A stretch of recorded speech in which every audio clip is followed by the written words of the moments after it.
जय आ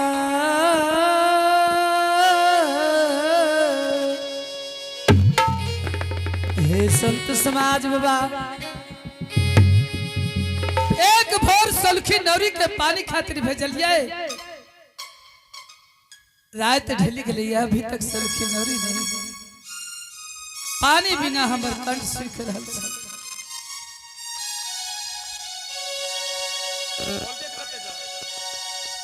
आगे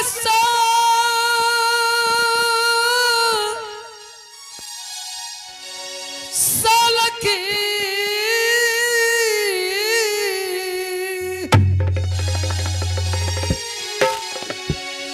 आगे पानी बिना सूखा आगे आगे हमारो गेता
कंठ सूख गलैया आज तीनों के मार कोरा से देख जाम छीन लेबे अगरानी माँ माय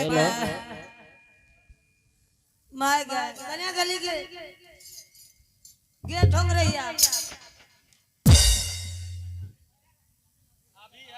अगरानी माँ आजुदीन पी बिहा हमारो के हाथ के चल पियाबै छा एक भोर भेजलियो पानी भरे खातिर तई पहाड़ रात का बनाना है तो गए हेले ओ हो बाऊ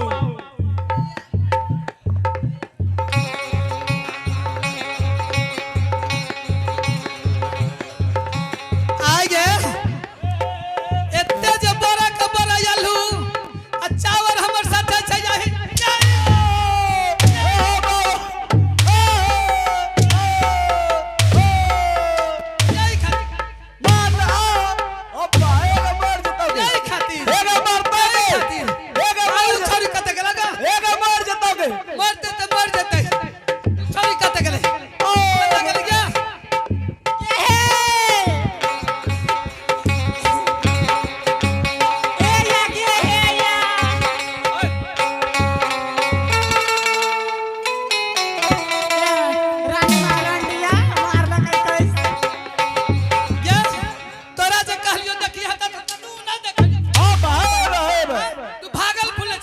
कहलिया ने कि जल्दी से हवा के तरह दिया पानी की तरह आमना एहन गलती बोल किया लेट भेलो बोल उठ जल्दी खड़ा ए बाऊ जितना हमर प्यास से कन सुखला हे मरतोगे आपने ए बाऊ ए आपने जल्दी खड़ा हो सौतीन के बेटे रुक ना जल्दी खड़ा हो कहा छे जल्दी खड़ा हो रुक ना हमरा प्यास से कन सूख गेलैया तोरा यार का प्याज लाठी सब का के को जरा लाजे न लागे छे एक राने में तू खाली प्याज लग के प्याज नहीं दलको एक चुरु पानी घर में ए बाऊ रुको जल्दी से ना कह चो खड़ा है के है भाई जल्दी खड़ा हो अच्छा ए बाऊ जल्दी खड़ा हो अच्छा कह चो खड़ा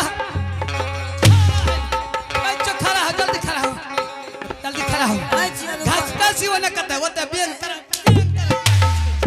जल्दी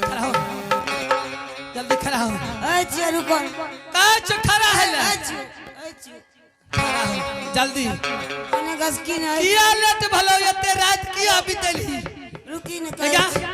रुकी कौन छोरा से बात करे री ना काय छो रुकी का छोरा से बात करे रहो आगे रानी माँ एक या नहीं रहम तोहरो महला में तब कते जीवतपुर भाग के जरा भी चलिए जइबो आगे बार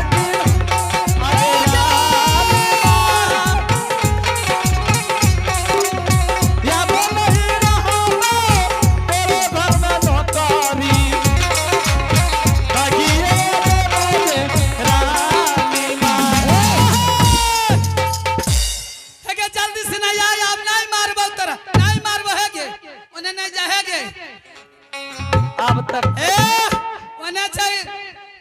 बतावा कुत्ता से काट ले तो रात का खून बहतो कोई डॉक्टर हो ना मिलतो ये नहीं या अपना तो जवान छौड़ा के काट नहीं या कौन सा काम से छोड़ के भाग गए बाबा एही ले कहलिए है कि चमटोली लग में नहीं बसैया। हमरा घर में कोनो बात विवाद भए छै त ढिबी ढिबी सा शुरू कए दे छै। एने आहे गे सलखी रुक न जाय छै। आबा बेटी आबा। दवा एगे दवाई के करते अब हम ही करा देबो दवाई। डॉक्टर यही ठिना छै कहाँ छै ने छै ना तोरा आबा ने कोन दवाई करा देबो आबा। या ना एंटीबायोटिक सुइया देतो।